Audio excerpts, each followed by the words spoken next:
This is The Wrap with John Fain on 774 ABC Melbourne. Coming up to 6 minutes to 10 on 774 ABC Melbourne. John Fain with you with the Friday Wrappers Liberty Sanger from Maurice Blackburn, who's had her family's financial arrangements published nationally and scrutinised this entire week. Liberty, good morning to you. Hi, John. In the absence of Tim Smith, who seems to think that sitting on a parliamentary committee holding the government to account is somewhat more important than turning up for the wrap, Tim, look forward to seeing you again soon. But Margaret Fitzherbert, Shadow Parliamentary Secretary from the Liberal Party for Women's Health, Rural and Regional Health, has very generously yet again agreed to give us her time. And Margaret, thank you indeed for doing so. It's a pleasure. Liberty, first of all, are you embarrassed by any of the disclosures that have come out this week about your family's finances? Oh, well, it would be misleading to say it hasn't been a hell of a week, but that's as much as anything about the scrutiny that I feel like has been applied to me and my family. And, I'm not the politician. I'm not embarrassed about any of them. They've all been fully discussed and disclosed, but it hasn't felt, if you want my honest opinion, it hasn't felt like it's been very fair and even treatment. In what way? Look, it's an interesting thing being a spouse. You don't expect to have your personal affairs dragged over in the way that our affairs have been. You don't get many sanctuaries in politics, I have to say as well, and your home really is one. And we've had our house published on the internet. It's been in the newspaper. It hasn't felt like it's been done in the interest of the public interest. It's felt like it's been done maliciously. It may not have been, but it hasn't felt that way. So if you're asking me how I feel like it's not been a fair attack.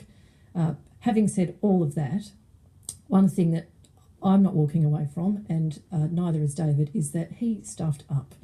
The Northcote property should have been on the register. There is no getting away from that. It ought to have been there. He's in favour of transparency. I'm in favour of transparency. There are lots of reasons that we both advocate that. You were here as a senator. You were living in a place in East Melbourne. When he became the member for Batman, the commitment was that you would live in the electorate, so you went shopping, bought a house. Yes. You wanted to, was it knock it down or renovate it? Knock it down. You wanted to knock it down. That requires permits, plans, approvals, none of which have yet come through. Is that correct? Well, that is correct, but we're actually a step back from that. Don't know why I thought my story about renovation/demolition would be different to anybody else's, but I thought I was a super project manager and I'd be able to get all this done quite quickly. And in fact, they were the sort of representations made to me at the time by all the experts.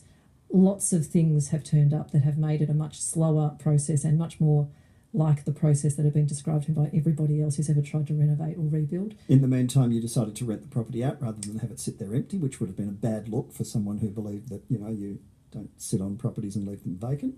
Yes, and just sort of the rational thing to do. So why not just declare the fact that you've got a property at the moment it's rented and you're going to demolish it when you get permits? We have declared that.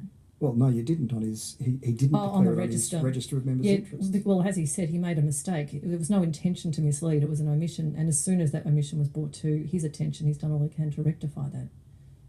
As matters stand, then, to make matters worse, the tenants in the house say they're going to vote Green and put a Greens banner in your front garden. Yeah, ka-ching. Nice work on the part of the Greens. It's a cute little story and obviously a free country. There's no clause in the tenancy agreement which requires you to either vote in a particular way or support a particular party. Next so they're able to do that. Your husband, David Feeney, member for Batman, is asked, is the property negatively geared? And he says, I don't know.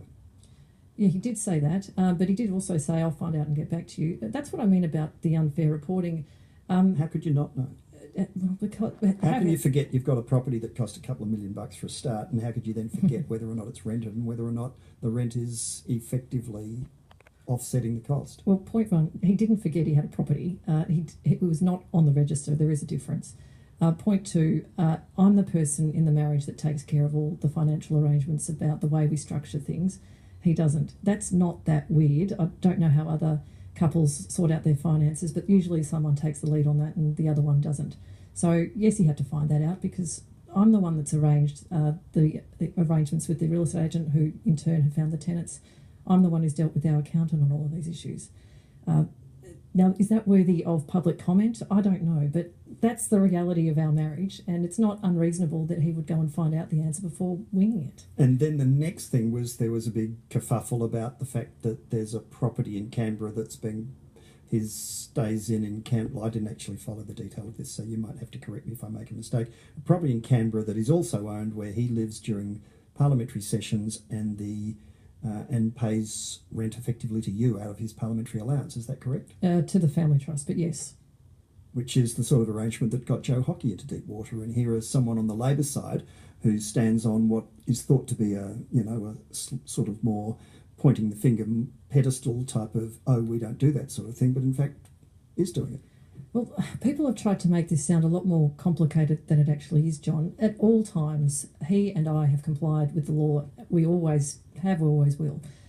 We have always advocated for changes to the laws that are often not in our own economic interest. So when it comes to things like this, we set something up that would work for him and me, and there's nothing in that arrangement that is improper or illegal. And then sort of, yes, he said, I'm advocating a policy that's not actually in my own personal financial interest. That's another layer of complexity. Look, the news is upon us. Let's continue the discussions with callers 1300 222 774. I haven't even asked a question of Margaret Fitzherbert.